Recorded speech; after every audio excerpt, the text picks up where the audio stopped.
மசாலாவை அம்மியில அரைச்சு அப்படியே தூக்கி எண்ணெயில போட்டு பொரிச்சு நம்ம அம்மா வறுத்தா ஒரு 100 வீட்டுக்கு மணக்கும் பாரு.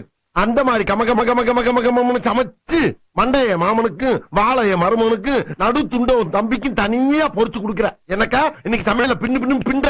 இதுலதான் உன் தம்பி மேல எவ்வளவு பாசமா இருக்குன்றத பாக்க போறேன். அத்தை நான் மீன் குழம்பு வைக்கிறேன் அத்தை. கொஞ்சம் இருந்தா வந்துடுறேன். எங்கடா போற? மீனை வாங்கின வேட்டை கொடுத்துட்டு பக்கத்து தேட்டர்ல என் தலைவர் எம்ஜிஆர் படம் போட்டுருக்கேன், பாத்து காலைல வரந்தாயி.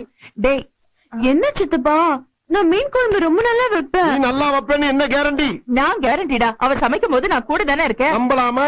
நம்பலாம். சரிதா வச்சு கொடுத்தா நீயே வாங்கிக்கோ. அக்கா போயிட்டு ஒரு 5 நிமிஷத்துல வந்துருவா. 5 நிமிஷத்துல என்னடா பண்ண முடியும்? சரி கூட ஒரு 5 நிமிஷம் சென்று வர்றேன். மீனை பச்சையா பாக்கும் போதே நாக்கு துடியா துடிக்குதே. ஏன்டா பூனை கருவாடு கலையிற மாதிரி அலையிற? போடா போடா.